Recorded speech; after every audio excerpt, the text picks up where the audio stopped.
Welcome, everybody. I'm glad you could join us for our webinar today on navigating disability. I'll go over just a few of the Zoom etiquette rules. If you could please keep yourself on mute. We will have an opportunity for questions and answers at the end. So of course you can come off mute at the end if you have a question. My name is Lauren. I'm a social worker here at Astera, and today we're going to be talking about navigating the disability process. It is my goal to provide some practical, helpful information and make it as easy to understand as possible.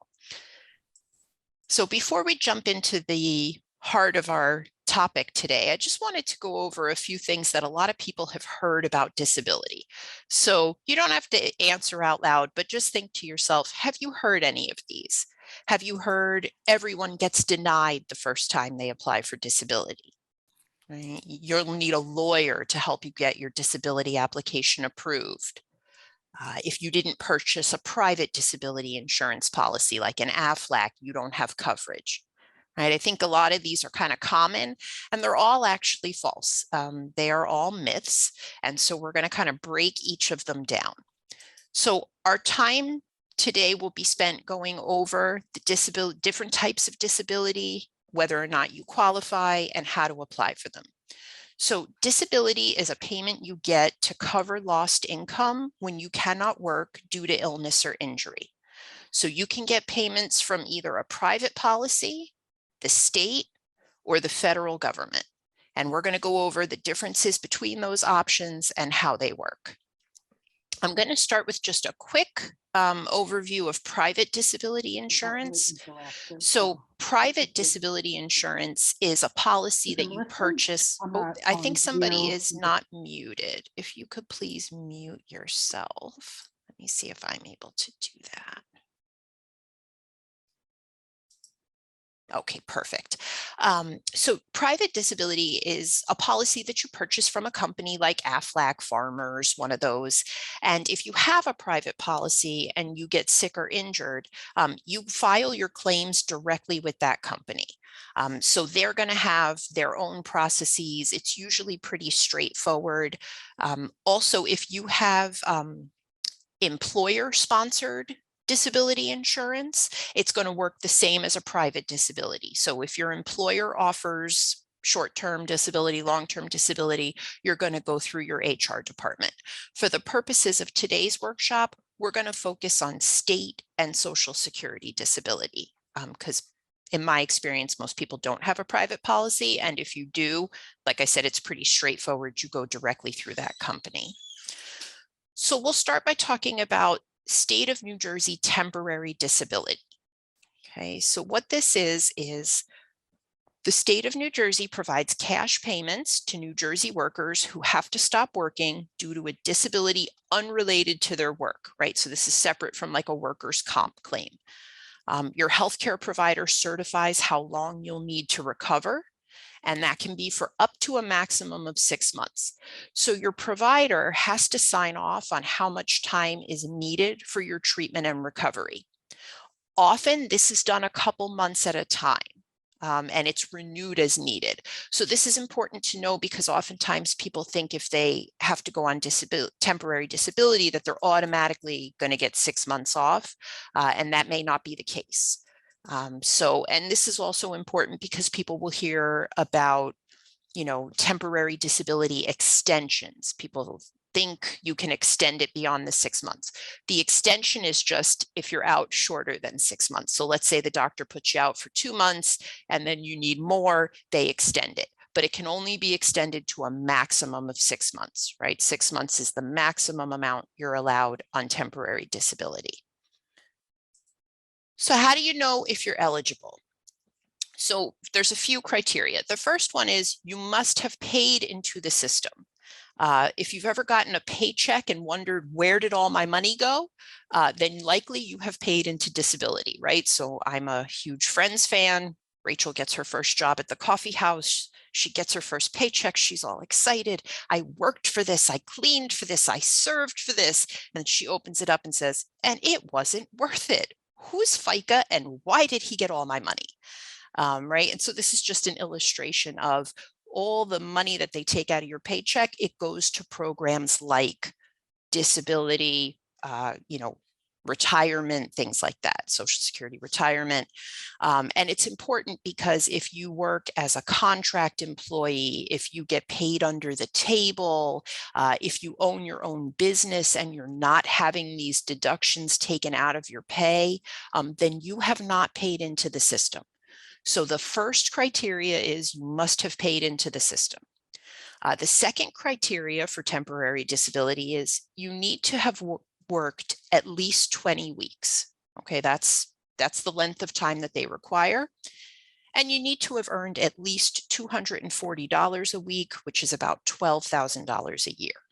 Okay, so if you meet those three criteria, you should be eligible for temporary disability through the state of New Jersey. There are a few exceptions to this rule. So exceptions to this rule, federal government employees are not eligible for temporary disability, and it's often optional for local government. And this is important for teachers.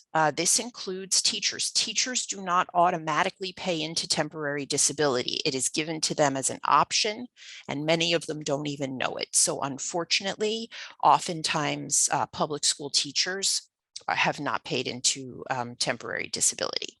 This also applies to out-of-state employees. So let's say it's very popular to do in New Jersey. You live in New Jersey and you commute into New York City for your job. If that's the case, you would not be applying for New Jersey temporary disability. You'd be applying for New York temporary disability. And that's a different set of processes, but just so you know, the system that you pay into is the state where you work. Also possibly not eligible are faith-based organizations and workers that are technically not employees, like I said, so independent contractors, things of that sort. So if you think you're eligible, how do you apply? You're supposed to apply for New Jersey temporary disability within the first 30 days of being disabled. However, some exceptions are allowed for extenuating circumstances. For example, if your disability required you to immediately be admitted to the hospital for 3 weeks or 4 weeks and you didn't get a chance to apply in the first 30 days, they'll take that into consideration. But for the most part, they're expecting you to apply within the first 30 days. And this is also important because, there is a time limit on this. So you can't be out of work 9 months, a year, and then go, oh, I didn't know there was temporary disability, I'm going to apply now. That won't fly. And also, something else I want to note is that this 30-day rule, it's not 30 days from the day of your diagnosis. It's 30 days from the day you stopped working, right? So some people will continue working as long as possible before they go out on disability. They're still eligible.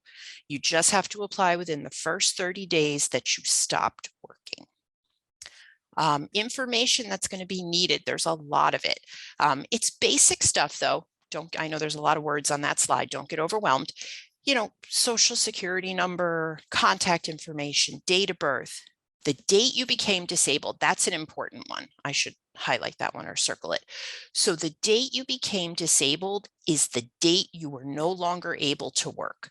So let's say you went to work on June 1st and you did not go to work starting on June 2nd. June 2nd is the date you became disabled. And the reason I'm making a point about this one is because the date that you put on the application as the day you became disabled must match the date that the doctor provides as the day you became disabled. So you want to make sure that you have a conversation with your medical provider and that you are on the same page about this is the first day that I was unable to work. You're going to have to provide contact information for your medical provider, dates of any hospitalizations or emergency treatments, dates you worked, dates of any paid time off. So sometimes your employer will require you to use up your paid time off before you go out on disability. So you're just going to want to keep good records of, I was using my sick and vacation time from July 1st to July 15th, and then I went on disability. the date when you're expected to recover, and a medical certification to confirm that you're unable to work. So this is important. The medical certification gets sent to us, gets sent to your doctor's office after you fill out all the information. You have to request that the form be sent to us. There's no like website where we can go to download it. So that's important to know too. And then help them help you, right? Here's some handy tips for making the process go as smoothly as possible. My first tip is to apply online. On the previous slide, I had the application link. It's faster than the printed application. It also allows your medical provider to easily complete their section online. So wherever possible, I encourage people to apply online. Also, if you do, excuse me, if you do apply online, don't also submit by mail or fax. Don't do a duplicate. That will delay things. Of course, fill out your application completely and accurately. Read all the instructions. The website that I provided, they have a really good frequently asked questions section, information. Their websites are actually pretty straightforward. You'll want to include your social security number on all correspondence. You will also want to keep in mind, you can't fax pictures of documents, right? You can't like take a picture of your birth certificate and send it to them. So if you want to submit digital copies of these documents, they suggest you use a free mobile app like Adobe Scan or Dropbox, and that'll transform the picture you took into a high contrast PDF. Also, you're going to want to get ready to receive your payments. So they will mail you a debit card. If for many, many years it was a Bank of America debit card, but they just changed it. It's now coming from My Banking Direct. So My Banking Direct will mail your cash pay debit card. And here's a tricky thing. They mail it in a plain envelope, which can often look like junk mail. So the one tip I give everybody, if you are applying for disability, that is not the time to toss your junk mail unopened. So just in that time period, just until you get your card and your payments get going, please make sure you open all your junk mail. There is a formula for calculating how much your payments will be. It's typically about 60 to 70% of what your income has been over time. Temporary disability also tends to pay a little bit more than Social Security disability. So please know if you do have to transition from one to the other, your payment amount will likely decrease. And also, I like to always give a word of caution. This process takes some time. It can take a while for your payments to start. I've actually heard, stories from people that they're out of work 2 months before they start getting payments. So just be aware that it can take some time. So the faster you apply, the better off you are. They will, if it does take a while, if you are out of work 2 months before you get a payment, they will pay you retroactively. So your first payment will often be quite large, and sometimes people will get all excited. But then, of course, that's just the retro payment, and then it'll go to your regular payment amount. Okay, so that's New Jersey temporary disability. It will cover you the first up to the 6 months, right? So the first 6 months you're out of work. If you're going to be out of work longer than that, we then start to talk about Social Security disability. So Social Security disability, it's often referred to as permanent disability, but please know it is not necessarily permanent. Some people remain on Social Security disability until they hit retirement age, but I just like everybody to know at any point in time, they can review your case, and if they deem that you have recovered enough to go back to work, they can end your payments. So I just throw that word of caution out there. Social Security disability is often called SSD or SSDI, Social Security Disability Insurance for short. This is not to be confused with SSI, which is Supplemental Security Income. And that's for those who are disabled and at very low income levels. That's kind of a different program. So payments kick in, let's say we're going to fast forward for a minute. You got approved for Social Security disability. Payments will kick in after you've been out of work for 6 months, right? So this is kind of good. If you apply for everything quickly enough, you may be able to do this without a gap in payment, right? The state would provide temporary disability for the first 6 months, and then after 6 months, Social Security disability kicks in.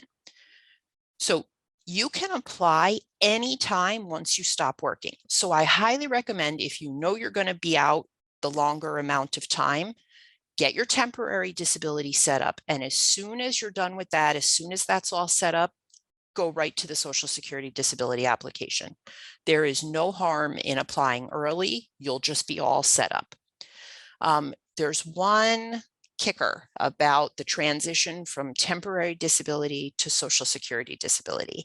And that is, even though Social Security disability will start paying you after 6 months, the criteria is that you must be out of work for at least a year. So the doctor has to be able to say, this person will need at least a year for treatment and recovery. So where this gets tough is for people who are going to be out somewhere in between. So let's say you need more than 6 months, but you're not going to be out a year. You need 9 months, 10 months. You would not actually want to apply for Social Security disability, because what happens is, if they approve you, they start to pay you at 6 months, but you go back to work 2 months later, they are going to ask for those payments back. So you have to be out a full year. If you are out in between, you are kind of stuck in a bubble, so to speak. So very similar eligibility requirements. Again, you have to have paid into the system. The same paycheck deduction requirement applies here too. You need to have worked 5 years out of the last 10. Social Security uses a credit system. That's their language. That, you have to have this many credits out of this many. But what it boils down to is that you need 5 years worth of work out of the last 10. Okay. You also have to meet Social Security's definition of disability. This is a big difference between temporary disability and Social Security disability. So for temporary, you just need the doctor to say they have this diagnosis, they need time for treatment and recovery. For Social Security disability, they have their own diagnoses and guidelines about what is approved and what is not. So this is where you're going to hear things about, people getting denied the first time, needing a lawyer. For some people that will be true, right? So if you have a vague neck injury from a fender bender, then yes, you're probably going to get denied and need help. But Social Security actually has clear guidelines on what they consider a disability, right? We may not always agree with their guidelines, but they are clear, and they're available in what's called the Social Security Blue Book. And I'll show you an example of that in a minute. The Social Security Blue Book has a list of diagnoses that meet their definition of disability. They also have something called compassionate allowance. And this is really important, particularly for cancer patients. So compassionate allowance allows people who have a diagnosis that is clearly approved to fast track the system, right? So examples of this: bone marrow transplant, most metastatic cancer. Those diagnoses are clearly going to meet eligibility, and they can be fast tracked under compassionate allowance. So I mentioned the Blue Book. If you just Google Social Security Blue Book, you will find this website. I just copied and pasted a couple of examples. I know the print is tiny. I'll read a little bit of it. So just as an example, like a skin cancer, a sarcoma or carcinoma with metastases to or beyond the lymph nodes. Under leukemia, it talks about the bone marrow transplant. Breast cancer, it talks about advanced metastases. If you look up your diagnosis in the Blue Book and you're not sure if you meet the criteria, bring this little printout of your diagnosis to your next doctor's appointment, right? I encourage you to talk to your doctor. Do I meet this criteria? Will my medical records give proof that I meet these criteria? So how to apply? I'm going to put the same, website, not the same website as temporary disability, but website, right? You want to apply online. If you know that you're going to be out of work for at least 1 year, you can and should apply for it right away, right? So we talked about, you have the first 6 months to do it, but if you want to avoid a gap in payments, I really recommend that as soon as that temporary disability is up and running, you apply as soon as possible. So again, list of information that is needed: birth certificate, other proof of birth, US citizenship, if you have military papers, W-2s, they're going to ask you to do a disability report, any medical evidence that you have in your possession. Those are some of the things you'll need. Now, the list of questions that they can ask you is long. They do have a list of it on the website, and I put that there.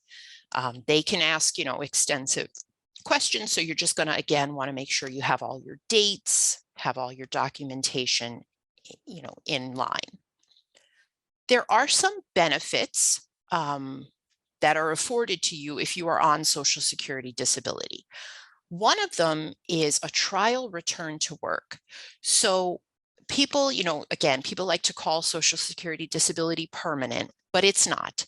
And a lot of people are nervous to try going back to work. Some of them have been out of work 2 years, 4 years, and they're nervous. Like, what if I want to try it, I'm feeling better, but what if I go and it's a disaster? Then I've given up my benefits and I'm, up the river.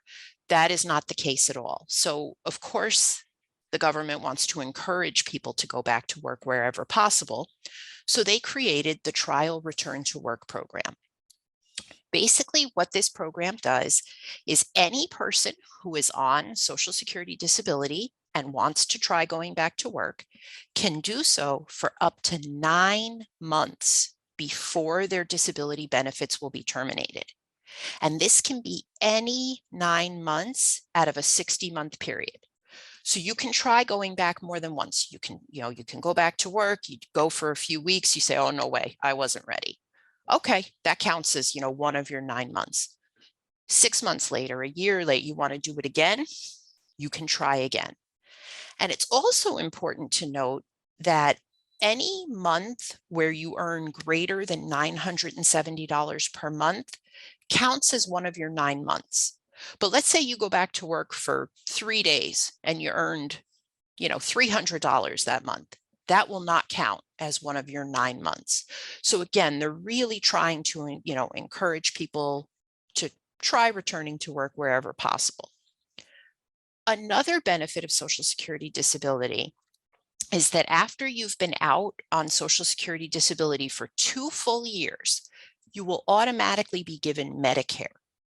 So now, again, this is after 2 years on disability. So for most people, that's 2.5 years after being out of work, right? Because the first 6 months is temporary.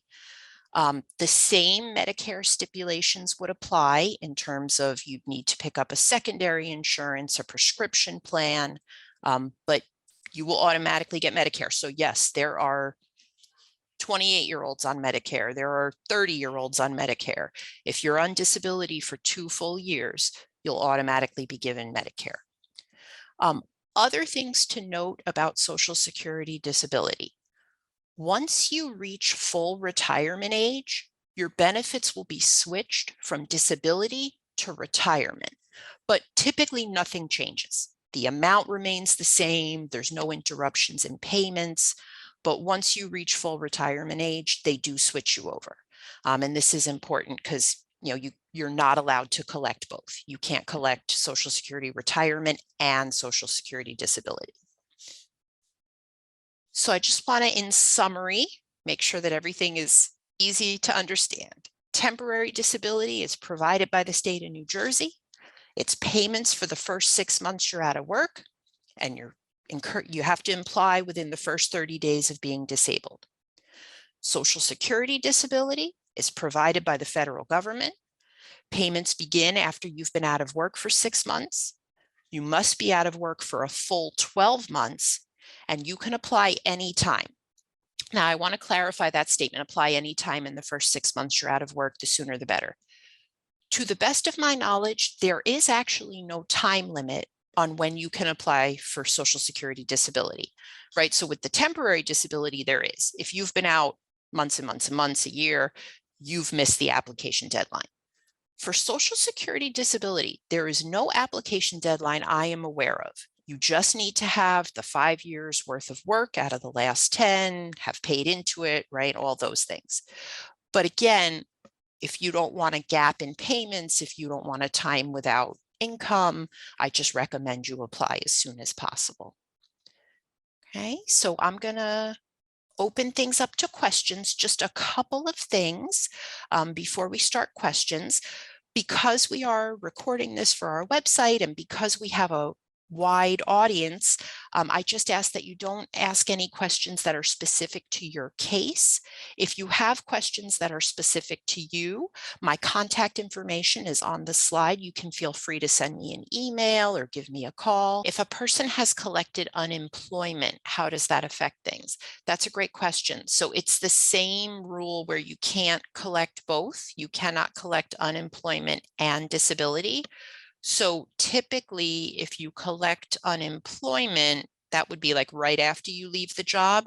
So that may negate your ability to collect the temporary disability.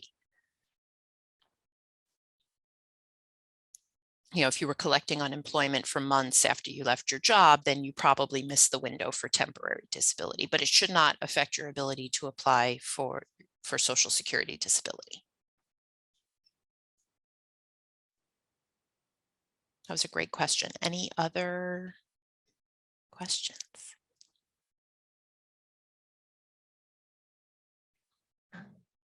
I just asked a question through chat, but I'm not sure if you saw it. Oh, I don't see it. Why, are you able to just share with us now? Yeah, is there like other organizations that represent New Jersey State Disability through New Jersey Healthcare, or is it a scam? How do you, I'm sorry, just clarify what you mean by that. So like organizations will call saying that they represent New Jersey Healthcare and they help facilitate the disability payment versus having to go straight to retirement Social Security. So they go through a whole application and then they say that if you're approved, that you'll start to receive through the New Jersey disability versus the New Jersey retirement, like Social Security retirement instead of Social Security disability. Yeah, I'm not 100% sure that I'm following you, but typically when you apply for Social Security disability, as soon as you apply, you will get emails from like lawyers and, you know, oh, we'll help you get approved. And I always tell people, particularly with a cancer diagnosis, you should not need that help because those lawyers will take a fee. They will take a percentage of your payment. And again, if you have a compassionate allowance diagnosis, if you have a diagnosis that is clearly approved by the Blue Book, you shouldn't need that assistance. So in that case, I would say those lawyers, and I have lawyers in the family. I'm not saying anything bad about lawyers, but in that case, those lawyers are probably trying to just get some of your payment. I'm not sure about temporary. I've never heard somebody say that they got a call from somebody, but again, you should not need assistance from a third party to get approved for temporary disability. All you should need is your application and the medical certification from your doctor. And if you have those plus the work history, you should get approved. Okay, thank you. Yeah, absolutely. But yeah, that does happen. I'm glad you brought that up. And again, it's typically more when you apply for Social Security disability, but people will immediately get, you know, it's like when you search on your phone for like a new rug and then you go on your laptop and it's all ads for new rugs, like somehow they know what you're searching. People will get emails from lawyers after they apply for Social Security disability. So I'm glad you brought that up. Okay, thank you. Yeah. I just wanted to say, as a lawyer in the group who has prosecuted a lot of these cases where people are taking information, do never give your social security number or anything like that unsolicited to people who are phoning you. If you have called them, that may be a different story and you look them up, but there are a lot of people out there trying to get your stuff. So don't make something that we're already going through worse. Thank you. Yep, absolutely. It's unfortunate, but yeah.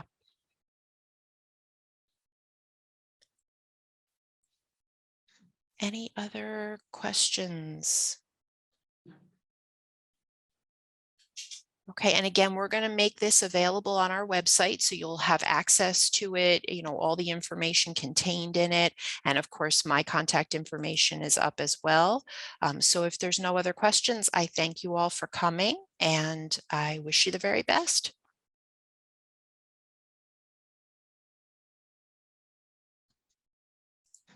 Thank you so much. Thank you. Yeah, thank you all for coming. Thank you.